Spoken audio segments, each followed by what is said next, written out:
आप देख रहे हैं आजाद बोल इंडिया का हेडलाइंस शो। आज है 17 जनवरी 2026। मैं हूं आदिल खान आजाद। दुनिया के सबसे बड़े अखबारों और पोर्टल से चुनी गई कुछ बड़ी खबरों को आपके सामने रखेंगे जिन्होंने आज सुर्खियां बटोरी। इस शो में आज आप देखेंगे अल उदैद बेस पर कतर से आया हिला देने वाला बयान। लिखा अमेरिका किराएदार है, मालिक नहीं, पड़ोसियों पर भोकाल नहीं काट सकता। गैरों के हाथ में चली गई गजा की हुकूमत। ट्रंप ने इस्राएल के दुश्मनों को भी टेबल पर बैठाया। नील नदी की जंग में ट्रंप की एंट्री। मिस्र इथोपिया के बीच नई डील की कोशिश या लालच का पैंतरा। हूथी नेटवर्क पर अमेरिका की नई मार। तेल, हथियार और स्मगलिंग चैनल को किया टारगेट। और तेहरान पर अटैक हुआ फेल। ईरान ने वेस्टर्न बॉर्डर से घुसी दहशतगर्दों की टीम को कुचल डाला। शुरुआत करते हैं शो की और कुछ गहरी खबरें जरा ध्यान से सुनिएगा। कतर और अमेरिका के रिश्तों के बीच एक बहुत बड़ा बयान सामने आया है जिसमें कतर ने अमेरिका को उसकी असल हैसियत याद दिलाती है। कतर के एक अहम शख्स हैं खालिद बिन जासिम अल थानी। इन्होंने अल उदैद एयरबेस को लेकर बहुत सख्त लफ्जों में कहा है कि अमेरिका वहां सिर्फ एक किराएदार की तरह है। उनका कहना है कि कतर में अमेरिकी मिलिट्री बेस हम पर कोई एहसान नहीं है, बल्कि अमेरिका खुद इसका सबसे बड़ा फायदा उठा रहा है। अल थानी ने लिखा कि किसी रिहायशी इलाके में एक फ्लैट लेने से कोई पूरे मोहल्ले की किस्मत कंट्रोल करने का हक नहीं हासिल कर सकता। अमेरिका कतर में एक मिलिट्री बेस का सिर्फ किराएदार है, मालिक नहीं। और अगर कभी कतर ने यह बेस हटाने का फैसला किया तो कतर को ज़्यादा नुकसान नहीं होगा, लेकिन अमेरिका के लिए ये मिडिल ईस्ट में एक हाथ कटने जैसा होगा। ये सब कुछ इस पोस्ट में लिखा हुआ है। अमेरिका को आईना दिखाया जा रहा है कि तुम ताकतवर हो गए, लेकिन मालिक नहीं हो यार। एक फ्लैट, एक बेस है तुम्हारे पास, तुम सब भोकाल काटोगे क्या? उन्होंने ये भी तंज कसा कि जिस मुल्क को अमेरिका दहशतगर्द कहता है, उसी मुल्क से आज वो अपने फौजियों को रखने और अपना अड्डा बचाने की गुहार लगा रहा है। यानी जरूरत पड़ते ही वही मुल्क अहम बन जाता है अमेरिका के लिए। अल थानी का साफ कहना है कि जब बात अरब रीजन और गल्फ के इंटरेस्ट की होगी तो फैसला गल्फ का होगा, अमेरिका का नहीं। मतलब साफ है दोस्तों, अल उदैद एयरबेस अब सिर्फ एक मिलिट्री ठिकाना नहीं रहा, बल्कि सॉवरेनिटी यानी खुद मुख्तारी, ताकत और कंट्रोल की खुली बहस बन चुका है। सवाल यह है कि क्या गल्फ अब अमेरिका को अपनी शर्तों पर सुनाने के मूड में आ गया है, बातें सुनाने के? इस दावे ने या इस पोस्ट ने यह जाहिर कर दिया है कि अब कतर के अंदर डेवलप हो रही सोच अमेरिका के दबाव में आने को तैयार नहीं है और वो अपनी खुद मुख्तारी के लिए सख्त रुख इख्तियार कर चुका है।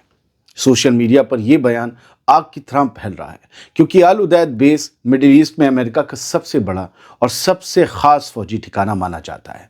इस पोस्ट पर अमेरिका और इसराइल से जुड़ी बड़ी बड़ी फिगर्स और बड़े बड़े लोगों ने और बड़े बड़े एक्स यूजर्स ने तनकीद की है। इसी से पता चलता है कि अमेरिका को इससे चोट तो पहुंची है। 3-3, 4-4 मिलियन फॉलोअर अगर जिनके एक्स पे होते हैं, वो बहुत बड़े लोग माने जाते हैं। वो इसको लेकर तनकीद कर रहे हैं कि कतर ने ऐसा कह कैसे दिया। कतर के लोगों ने खालिद बिन जासिम अल थानी को कतर की शाही फैमिली से जुड़ा हुआ माना जाता है। ऐसे में सवाल ये भी उठ रहा है कि ये उनका खुद का बयान है या कतर की हुकूमत ने उनसे ये बयान दिलवा कर डोनाल्ड ट्रंप को बदलती हवाओं का पैगाम भेज दिया है। याद रखिएगा कि गुलामी कितनी भी कमज़ोरियों की वजह से क्यों ना चल रही हो, लेकिन गुलामी एक दिन अंगड़ाई ज़रूर लेती है। आज जो गुलाम है कल अंगड़ाई लेंगे। ये पोस्ट 16 जनवरी 2026 को की गई थी। बढ़ते आगे, गजा की तरफ रुख करते हैं। बड़ी अहम खबर है। डोनाल्ड ट्रंप का बोर्ड ऑफ पीस तैयार हो गया है, अमन वाला बोर्ड, जिसके तहत ये दिख रहा है कि गजा पर बाहरी मुल्क राज करेंगे। इसमें इसराइल के कट्टर मुखालिफों को भी जगह मिली है और कुछ विवादित नाम भी गजा की तकदीर का फैसला करने वाले इस बोर्ड में शामिल किए गए हैं। दोस्तों, खबर को समझते हैं और समझना बेहद ज़रूरी है। ट्रंप हुकूमत ने गजा के लिए अपने महाप्लान के दूसरे फेज का आगाज़ कर दिया है। द टाइम्स ऑफ इसराइल अखबार की ताज़ा रिपोर्ट के मुताबिक डोनाल्ड ट्रंप ने गजा की देखरेख के लिए एक बोर्ड ऑफ पीस का ऐलान किया है। इस बोर्ड में कुछ ऐसे नाम शामिल किए गए हैं जिन्हें देखकर इसराइल की सिट्टी पिट्टी भी गुम है और उसके गलियारों में खलबली भी मच गई है। वो नाम इसराइल को नापसंदीदा हैं। इस बोर्ड की एग्जीक्यूटिव कमेटी में इसराइल के दो सबसे बड़े मुखालिफ तुर्की और कतर को जगह दी गई है। पहला नाम है हकान फिदान, तुर्की के फॉरेन मिनिस्टर जो इसराइल की पॉलिसीज के सख्त खिलाफ रहे हैं। दूसरा नाम है अली थवादी, कतर के सीनियर डिप्लोमेट जिनका मुल्क हमास और इसराइल के बीच बिचौलिए का काम करता रहा है। इनकी मौजूदगी इसराइल को रास नहीं आ रही, लेकिन ट्रंप इन्हें हमास को हथियार डालने के लिए मनाने का हथियार मान रहे हैं। कौन कौन चलाएगा गजा की हुकूमत, अब ये भी समझ लीजिए। ये तो मेंबर हैं। इस बोर्ड ऑफ पीस के चेयरमैन खुद डोनाल्ड ट्रंप होंगे। उनके साथ इस टीम में कई बड़े और हैवीवेट खिलाड़ी शामिल हैं, जिससे आपको ये भी समझ में आ जाएगा कि गजा का होने क्या वाला है। बड़े माहिर लोग हैं ये, बहुत एक्सपीरियंस्ड लोग हैं ये, बर्बादियों की कहानियां इन्होंने खुद लिखी हैं। ये ऐसे नाम है। पहला नाम है टोनी ब्लेयर, ब्रिटेन के साबिक प्राइम मिनिस्टर जो इराक की जंग के गुनाहगार भी कहलाते हैं। मार्को रूबियो, अमेरिका के foreign minister, secretary of state, Donald Trump के बेहद करीबी। जैरेड कुशनर, डोनाल्ड ट्रंप के दामाद और पुराने सलाहकार यानी घर के बंदे और बहुत बड़ा बिजनेस संभालने वाले भी। अजय बंगा, वर्ल्ड बैंक के प्रेसिडेंट, और निकोलाय म्लादेनोव, बुल्गारियाई डिप्लोमेट हैं जो गजा में बोर्ड के हाई रिप्रेजेंटेटिव होंगे। ये भी डोनाल्ड ट्रंप के खास हैं। जमीन पर क्या होगा अब वो समझिए। बोर्ड के नीचे एक 15 मेंबरों वाली फलस्तीनी कमेटी यानी national committee for the administration of Gaza काम करेगी। इसके लीडर अली शात हैं जो फलस्तीनी अथॉरिटी के पुराने मिनिस्टर रह चुके हैं। इस कमेटी का मकसद होगा गजा में स्कूल, पानी, अस्पताल और बिजली जैसे रोजमर्रा की चीजों को बहाल करना। इनका कहना है कि ये हथियारों के बजाय दिमाग से काम करेंगे। गजा की सिक्योरिटी के लिए एक इंटरनेशनल स्टेबलाइजेशन फोर्स यानी आईएसएफ भी बनाई जानी है। इसकी कमान अमेरिकी मेजर जनरल जैस्पर जेफर्स संभालेंगे। इस खबर के मुताबिक इसराइल ने इस पैनल को लेकर अपना अपोज जताया है, अपनी आपत्ति जताई थी, लेकिन अमेरिका ने उसकी एक नहीं सुनी। और इसराइल की आपत्ति कहां थी? तुर्की और कतर के लोगों पर। इसराइल को डर है कि कतर और तुर्की जैसे मुल्क गजा में ऐसी हुकूमत बिठा देंगे जो आगे चलकर इसराइल के लिए नया सिरदर्द बन जाएगी। साफ है कि इसराइल डर रहा है, घबरा रहा है। अमेरिका का यह कदम इशारा करता है कि अब वो मिडिल ईस्ट के मसलों में इसराइल को फ्री हैंड देने के मूड में नहीं है। इसका मतलब ये नहीं कि वो इसराइल की हिमायत छोड़ देंगे, लेकिन फ्री हैंड नहीं देंगे। दोस्तों, डोनाल्ड ट्रंप का दावा है कि ये दुनिया का सबसे शानदार बोर्ड है, लेकिन सवाल वही है, क्या गजा के लोग बाहरी मुल्कों और लीडर्स के इस रिमोट कंट्रोल को कबूल करेंगे? एक तरफ हमास को पूरी तरह निहत्था करने की जिद और दूसरी तरफ इसराइल के दुश्मनों के साथ हाथ मिलाना, क्या ये वाकई अमन का रास्ता है या फिर गजा पर अपना कब्जा जमाने की नई इंटरनेशनल साजिश है? हम देखेंगे। दरियाए नील यानी नील नदी पर महायुद्ध रोकने के लिए ट्रंप की एंट्री हो सकती है और वो इथोपिया और मिस्र के बीच बिचौलिए का रोल निभा सकते हैं। डोनाल्ड ट्रंप ने एक बार फिर साबित कर दिया है कि वो दुनिया के हर बड़े मामले में अपनी टांग अड़ाने के लिए तैयार है। कल डोनाल्ड ट्रंप ने मिस्र के सदर अब्दुल फताह अल सीसी को एक चिट्ठी लिखी जिसमें उन्होंने नील नदी यानी नील रिवर के पानी के बंटवारे को लेकर मिस्र और इथोपिया के बीच चल रहे पुराने विवाद को, पुराने कॉन्फ्लिक्ट को सुलझाने की पेशकश की। पहले तो आप ये समझ लीजिए कि क्या है नील नदी का ये पूरा झगड़ा इथोपिया और मिस्र के बीच।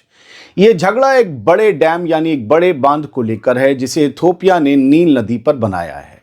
नील पीछे से बहकर आती है। इथोपिया ने $5 बिलियन की लागत से ग्रैंड इथोपियन रेनेसां डैम बनाया है। इथोपिया इसे अपनी तरक्की के लिए जरूरी मानता है।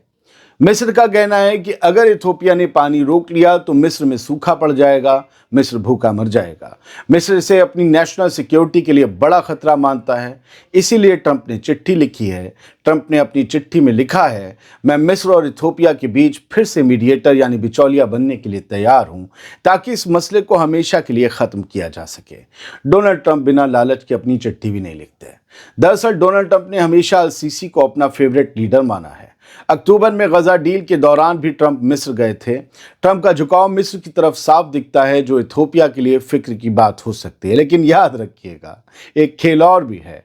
इथोपिया को उकसाने के पीछे इसराइल का हाथ है। इसराइल की वहां मौजूदगी बढ़ रही है, यानी ट्रंप और नेतन्याहू दोनों उन दोनों पार्टियों के पीछे खड़े होकर खेल रहे हैं और दो मुस्लिम मुल्क आपस में टकराव की तरफ बढ़ रहे हैं। दोस्तों, एक तरफ पानी की जंग और दूसरी तरफ गजा का नया रिमोट कंट्रोल। ट्रंप हर तरफ अपना जाल बिछा रहे हैं। नील नदी का मामला बेहद पेचीदा है। मिस्र के लिए ये जिंदगी और मौत का सवाल है। तो सवाल मेरा ये है कि क्या ट्रंप अपनी डील मेकिंग स्किल्स से इथोपिया को मना पाएंगे या इसमें भी अपना कुछ कट लगाएंगे कि हमें ये दो तो वो कर देंगे। हम देखेंगे। बढ़ते आगे, यमन की हुथीज अब निशाने पर आ गए हैं डोनाल्ड ट्रंप के। डोनाल्ड ट्रंप का दिमाग हर तरफ चल रहा है। अमेरिका की डोनाल्ड ट्रंप हुकूमत ने ईरान की हिमायत वाले यमन के हुथीज के खिलाफ नई पाबंदियां, नए सैंक्शंस लगा दिए हैं।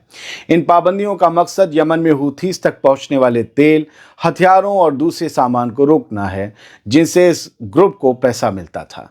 अमेरिकी ट्रेजरी डिपार्टमेंट के मुताबिक इस कार्रवाई में 21 लोगों और कंपनियों के साथ साथ एक समंदरी जहाज को भी निशाना बनाया गया है। इनमें यमन, ओमान और यूएई की कुछ ऐसी कंपनियां भी शामिल हैं जो चोरी छिपे हुथीज की मदद कर रही थी। अमेरिका का कहना है कि हुथीज रेड सी में, लाल सागर में कारोबारी जहाज़ों पर हमले करके दहशत फैला रहे हैं और अमेरिका के लिए खतरा बने हुए हैं, जबकि हकीकत यह है कि गजा में सीज फायर के बाद से हुथीज ने एक भी जहाज़ पर हमला नहीं किया है। ये नया कदम हुथीज के कमाई के जरियों और स्मगलिंग नेटवर्क को तबाह करने के लिए उठाया गया है। अमेरिका का मानना है कि इन पाबंदियों से हुथीज की ताकत कम होगी और वो इलाके में बदअमनी नहीं फैला पाएंगे। लेकिन मुझे लगता है कि ये एक्शन हुथीज पर कम है, ईरान पर ज़्यादा है, ताकि ईरान की कमर को और तोड़ा जा सके और ईरान की एक्सिस ऑफ रेजिस्टेंस को कमज़ोर किया जा सके। बढ़ते आगे, ईरान की इंटेलिजेंस मिनिस्ट्री ने एक दहशतगर्द टीम का खात्मा कर दिया है जो हालिया हंगामों के हालिया प्रोटेस्ट के दौरान तबाही मचाने के लिए वेस्टर्न बॉर्डर से मुल्क में दाखिल हुई थी। 16 जनवरी को ये एक्शन ईरान की तरफ से किया गया। इस दहशतगर्द टीम ने तेहरान में एक बड़ा हमला भी किया था। मिनिस्ट्री के मुताबिक इस ग्रुप के लोगों ने 8 जनवरी की शाम तेहरान के एक पुलिस स्टेशन पर फौजी हथियारों से हमला किया था। उन्होंने पुलिस स्टेशन पर कब्जा करने और वहां मौजूद हथियारों को लूटने के इरादे से 850 से ज्यादा राउंड गोलियां चलाई थीं। इस हमले में पुलिस और बसीज के जवानों के साथ साथ आम लोग भी मारे गए थे। जब सिक्योरिटी फोर्सेस ने अब उन्हें पकड़ने की कोशिश की और उस कोशिश में उनके ठिकानों तक पहुंची तो दहशतगर्दों ने उन पर भी फायरिंग शुरू कर दी। जवाबी कार्रवाई में एक हमलावर मारा गया और 4 दूसरों को गिरफ्तार कर लिया गया। इस ग्रुप का मकसद मुल्क के अंदर अफरा तफरी और खौफ फैलाना था, जिसे ईरान की फोर्सेस ने नाकाम कर दिया है। याद रखिएगा, बता दूं कि ईरान से जुड़ी और कोई मेजर ऑथेंटिक अपडेट नहीं आई थी सिवाय इसके। तो ज़बरदस्ती में कि हथियार आ गए, जहाज़ आ गया, ब्रह्मास्त्र आ गए, नो। जितना था उतना आपको बता दिया। फिलहाल इस वीडियो में इतना ही। उम्मीद ये करता हूँ कि कम वक्त में आपको सोर्सेज के हवाले से और दावों के हवाले से, क्योंकि मैं बहुत कम दावों के हवाले से खबर दिखाता हूँ, फिर भी मैंने आपको ऑथेंटिसिटी के साथ खबर पेश कर दी और आप तक पहुँच गई होगी। बहुत बहुत शुक्रिया। सलामत रहिए, खुश रहिए।